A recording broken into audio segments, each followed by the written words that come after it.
So I did a video not too long ago featuring a DIY in-flight entertainment system where I actually had a little portable monitor with a Raspberry Pi strapped to it, and that was suction mounted to the entertainment screen on the plane seat in front of me, and it was a stupid idea. I mean, for all intents and purposes, it was very impractical. It's like, why don't you just get a tablet? Just get a friggin' iPad and call it a done deal. I completely agree, 100%. But little did you guys know, that whole project was essentially just preparation for a much bigger project that we're discussing and exploring today, which is essentially taking that same idea of a portable monitor, but replacing the Raspberry Pi with a Windows-based PC, creating multiple instances of that setup, and then essentially trying to run a LAN party 35,000 feet in the air on an airplane. Oh, God, that was like the perfect intro. And then the phone goes off. Good Lord, I hate spam. Ooh, spam sounds really good right now. Sorry. Anyway, this is probably a dumb idea, but it sounded really cool, and I'm up for the challenge. You know, it sounds exciting. We're essentially going to try to do a 3-person LAN party. Myself, Wifey Sauce, and Chris. We're going to be on a 13-hour flight to Taipei for Computex 2019, where we'll be doing event coverage, so it seemed like the perfect opportunity to try and pull this off. Now, the hardware we chose for this was critical to the mission's success, because we're dealing with a confined space with limited power options and a number of other factors that we really had to take into consideration before just picking out parts willy-nilly. So we each have an Intel NUC 8 Performance G mini PC.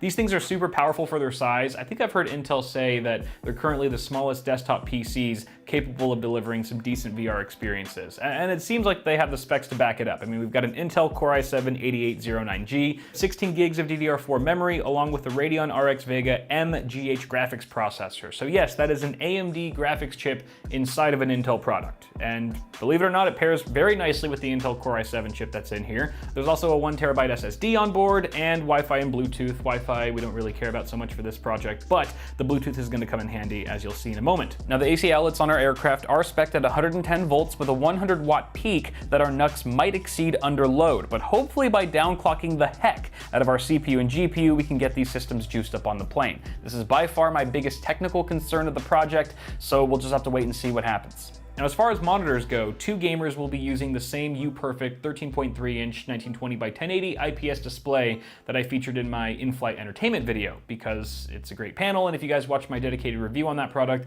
you'll understand why. The main draw here is Thunderbolt 3 support, and since the Intel NUC also supports Thunderbolt 3, we can send power and video to the monitor over a single Thunderbolt 3 cable, making the whole setup a lot cleaner, more seamless. It's gonna be awesome. Unfortunately, I wasn't able to secure a third UPerfect monitor here in time before our flight, which leaves in 2 days. So I had to slum it down to an iYoyo monitor, which is a cheap Chinese brand, kind of like UPerfect actually. But this display gets its power straight from USB. There's no Thunderbolt 3 support, so we have to use a standard HDMI cable to get the job done. A little less graceful, but it should still work out. Now, in order to get these systems connected to each other so we can actually LAN, I picked up a black box 100 megabits per second 5-port switch.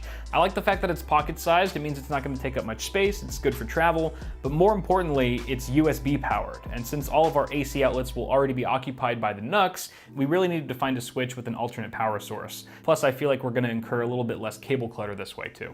Now, while we're landing it up in the sky, our fingers will be interfacing with the lovely Cooler Master SK621 mechanical keyboard. This is a practically new product from Cooler Master. It's a 60% keyboard with genuine Cherry MX low-profile switches, so it's very thin, fits in a backpack easily, but also that 60% 10 keyless design makes it relatively narrow as well, which is perfect for super thin fold-out trays on aircraft carriers like the one we'll be on. The cherry on top is that these are Bluetooth supported, so we can connect to our NUCs wirelessly. That's one less cable we have to worry about. The cherry on top of that cherry, however, is that you can actually charge with a USB Type-C cable while you're using the keyboard, so you'll essentially never go dark even midway through your flight. And how could you? The thing's chock full of RGB lighting.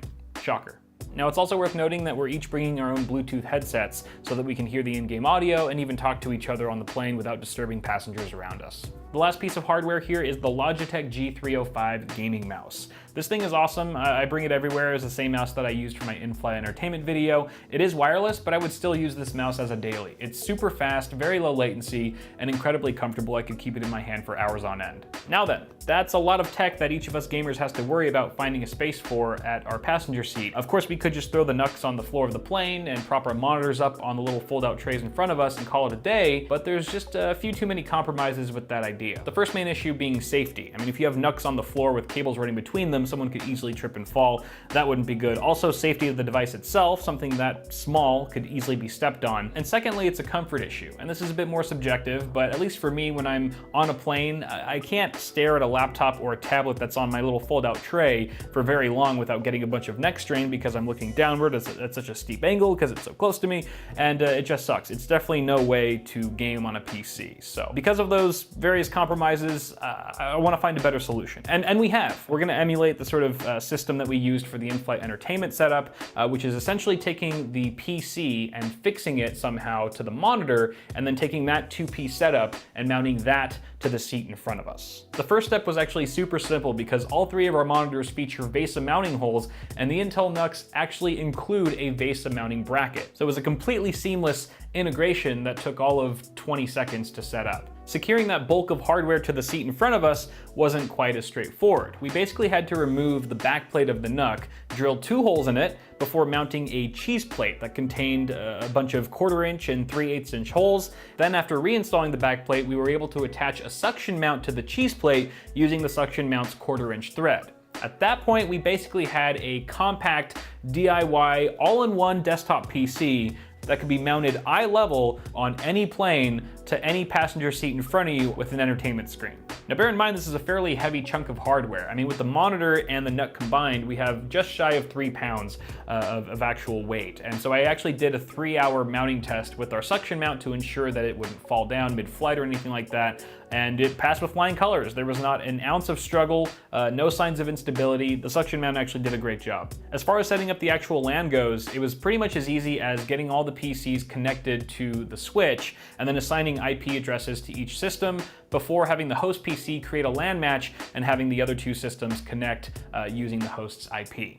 But with all that said, in all of my testing, everything ended up working flawlessly after I ironed out all the kinks, albeit in a controlled environment here on solid ground. So the big question now is, how did all of this perform 35,000 feet up in the air?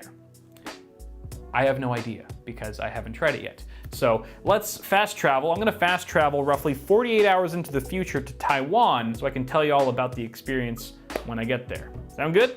All right, I'll see you on the other side. Okay, I'm here in Taiwan on the 14th floor of my Taiwanese hotel balcony, and not so great news. The attempt to do a LAN party in the air was a complete flop because the outlets on the plane wouldn't actually power the systems on at all. Even though the outlets on the plane were rated for the spec that I thought they would be, 110 volts, 100 watts, the amperage is probably the thing that was holding us back in the end. We all just kind of looked at each other, and after having so much hype built up to make this work, it was a very discouraging moment. So after several hours of sobbing silently to myself, I finally pulled myself together and thought, okay, we have one last chance to make this work on the way home, albeit we'll be down a gamer because Chris actually has to leave to go back home a day before Wifey Sauce and I do. So at the very best, we can hope for a 2-person LAN party. So we put our heads together and thought, okay, maybe we can track down an AC power bank. And we actually happened to find one at the Enerpad store. It was from a brand called Enerpad. The store was located in a local tech shopping center here in Taipei. They actually had 3 different models available. I was looking at the 2 larger ones that had much higher milliamp hour ratings, but the store employee assured me that those would not be allowed on any Taiwanese airlines. So I ended up going with the smaller one, the 40K model, which is 40,200 milliamps, 120 volt output with 100 watt continuous output and 120 watt peak. Brought the battery back home, plugged the NUC into it, and by golly, it booted. We got into Windows 10 just fine, and we celebrated, we laughed, we cried. But then once we tried launching CSGO and we were just about to get into the match for the first time, the battery died.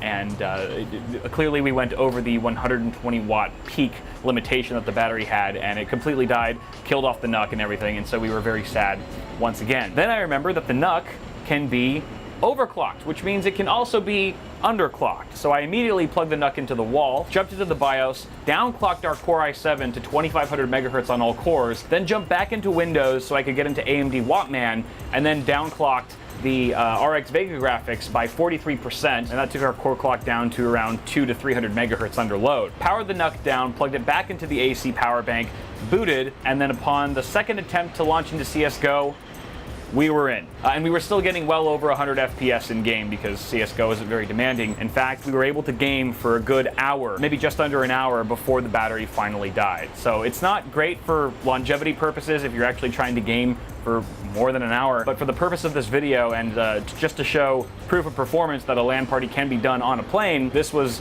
definitely good enough for our needs. So we immediately went back to the store to buy a second AC battery bank for Wifey Sauce's system, and that brings us to present time, where we are here now, at least in the context of this video. Now, our flight home doesn't leave for another 2 days, and I don't want to wait that long, so I'm going to fast travel into the future once more in a last-ditch effort to make this now 2-person LAN party in the sky a living reality. And please, by the might of the PC gods, let this work. Okay, here we go, guys. Wish us luck. All right.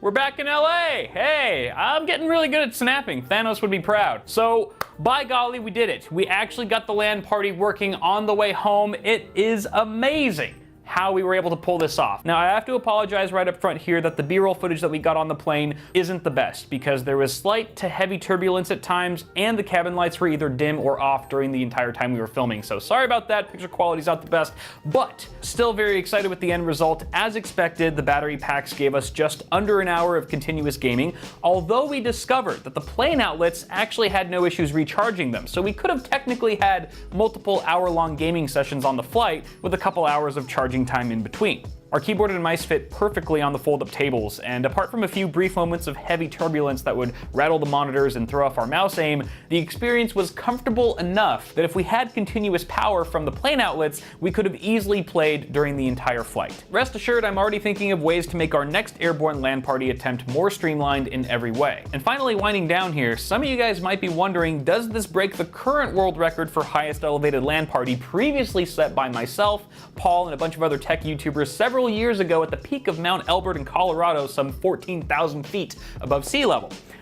I don't know. You know, it was never really a goal or intent of this project to break any records, but I would kind of say yes and no. You know, technically it's a LAN party that we hosted at over twice the elevation, but it's also relying on an aircraft to get us off solid ground, so it's sort of in its own ballpark. To be honest, it doesn't really make a difference to me. I just figured it was worth addressing because people are probably going to bring it up anyway, and it's an interesting topic for discussion if you guys want to share your thoughts on it down below. But I think that's it. That's pretty much it. This has been a LAN party on a friggin' plane, guys. Thank you so much for joining us on this wild ride. I already know there's gonna be a part 2 follow-up where we try this again at some point, and knowing what we know now, I think round 2 is gonna be exceptionally awesome. So thanks for sticking around for that. Guys, toss a like on this video if you enjoyed it. Get subscribed for more tech stuff coming at you really soon, and I will see you all in the next video.